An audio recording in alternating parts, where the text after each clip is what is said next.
എറണാകുളത്ത് മന്ത്രി പി രാജീവ് മാധ്യമങ്ങളെ കാണുകയാണ്. അവിടെ ഒരു പ്രമേയം ക്രമപ്രകാശനം വരികയുണ്ടായി. അതിൽ നിയമസഭയിൽ തന്നെ നമ്മൾ പറഞ്ഞ കാര്യമുണ്ട്. ഭരണഘടനയുടെ 21 പ്രകാരം രാജ്യത്ത് നിലവിലുള്ള നിയമത്തിനനുസരിച്ചാണ് കുറ്റം ശിക്ഷയും വരുന്നുള്ളൂ. അതുകൊണ്ട് ഇന്നൊരു നിയമം വന്നു.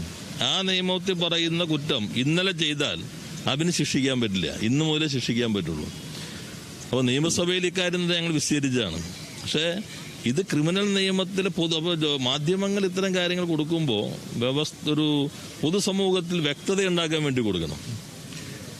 ഏത് നിയമമാണെങ്കിലും, വഖഫ് നിയമമല്ല, ഏത് നിയമമാണെങ്കിലും അന്നത്തെ കാലത്ത് നിലനിൽക്കുന്നത് ക്രിമിനൽ കുറ്റമാവുള്ളൂ. ഇതിൽ തന്നെ ആ ഭൂമി സറണ്ടർ ചെയ്തു. ക്രിമിനൽ കുറ്റമാണ്, കോടതി പറഞ്ഞ് നിൽക്കില്ല എന്നുള്ളത്. അപ്പോൾ നിങ്ങൾ റിപ്പോർട്ട് ചെയ്യുന്നതിന് മുമ്പ് അതിൽ കേരളത്തിലെ പ്രധാന പത്രങ്ങളിൽ തന്നെ വഖഫ് നിയമത്തിന് മുൻകാല പ്രാബല്യമില്ലെന്ന്. യഥാർത്ഥത്തിൽ അതല്ല, ക്രിമിനൽ കുറ്റങ്ങൾക്ക് മുൻകാല പ്രാബല്യമില്ല എന്നതാണ്. വഖഫ് നിയമമല്ല, ഏത് നിയമമാണെങ്കിലും ഉള്ളത്. രണ്ടാമത്തെ പ്രശ്നം, ഇപ്പോൾ BJPയുടെ പ്രധാനപ്പെട്ട നേതാക്കന്മാരെല്ലാം വരുന്നുണ്ടല്ലോ. ഒന്ന് മണിപ്പൂരിലൊന്ന് പോക്കോടെ ഇവർക്ക്. മണിപ്പൂരിൽ ഇത്രയും നടന്നിട്ട് പ്രധാനമന്ത്രിക്ക് ഇതുവരെ ഒരു സമയം കിട്ടിയിട്ടില്ല. മനുഷ്യരും ഏതെല്ലാം ആരാധനാലയങ്ങളാക്കിയാണ് അവിടെ ചുട്ടുകരിക്കപ്പെട്ടത്, എന്തൊക്കെയാണ് നടന്നതെന്നറിയാലോ. അവിടേക്കൊന്നും തിരിഞ്ഞു നോക്കാത്ത ആളുകൾ ഇവിടേക്ക് വരികയാണ് ചെയ്യുന്നത്. പിന്നെ ഇന്നിപ്പോൾ ഞങ്ങൾ നേരത്തെ പറഞ്ഞു, ഇതിനകത്ത് ഇപ്പോൾ മുസ്ലിം ലീഗോ UDFനോ ഒന്നും ഞങ്ങൾ കൊണ്ടുവരാൻ ഉദ്ദേശിച്ചിട്ടേ ഇല്ല. രാഷ്ട്രീയമായും വർഗീയമായും ചേരിതിരിവുണ്ടാകരുത് എന്ന് തന്നെയാണ് ഞങ്ങൾ ആഗ്രഹിക്കുന്നത്. എന്നാൽ ഇന്ന് റഷീദ് അലി തങ്ങൾ പറയുകയുണ്ടായി, ഞങ്ങൾ അല്ല, ഇത് ഗവൺമെന്റിന്റെ ഉത്തരവാണ്. ഈ ഉത്തരവ് ഞാൻ നിങ്ങൾക്ക് നൽകി. എന്തായാലും നമ്മുടെ മാധ്യമപ്രവർത്തകർ ആരും അത് നോക്കിയിട്ടില്ല. എന്നുവെച്ചാൽ വഖഫ് ആക്ടിന്റെ 97-ാം സെക്ഷൻ പ്രകാരം ഗവൺമെന്റിന് ഡയറക്ഷൻ കൊടുക്കാനാണ്. ആ റിപ്പോർട്ട് അയച്ചു. നിങ്ങളെ വായിച്ചറിയാം. ആദ്യത്തെ വാചകത്തിൽ തന്നെ ഈ റിപ്പോർട്ടിൽ തന്നെ കൃത്യമായി പറയുന്നുണ്ട്.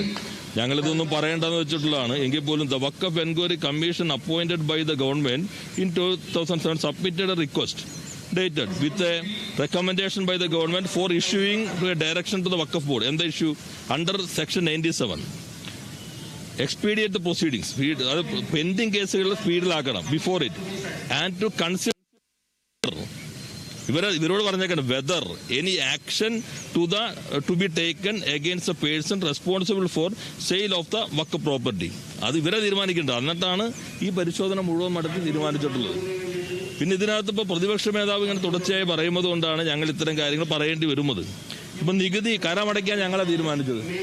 നിങ്ങൾ പത്രപ്രവർത്തകർ നോക്കൂ, വഖഫ് ബോർഡിൽ ആ കരമടയ്ക്കുന്നതിനെതിരെ പ്രമേയം കൊണ്ടുവന്ന അവതാരകൻ ആരാണ് നോക്കിക്കോളൂ നിങ്ങൾ.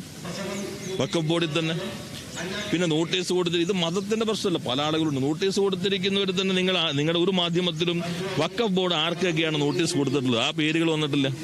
അപ്പോൾ ഇതൊരു മതത്തിന്റെ മാത്രം പ്രശ്നമല്ല. നമ്മൾ ശാശ്വതമായ ഒരു പരിഹാരം നിയമക്കുരുക്കഴിച്ചാണ് ശ്രമിക്കുന്നത്.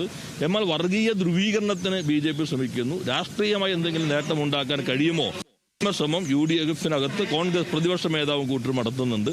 അതെല്ലാം മാറ്റിവെച്ച് സങ്കീർണതകൾ ഒഴിവാക്കി ഇത് പരിഹരിക്കുക എന്ന സമീപനമാണ് സർക്കാർ സ്വീകരിക്കുന്നത്.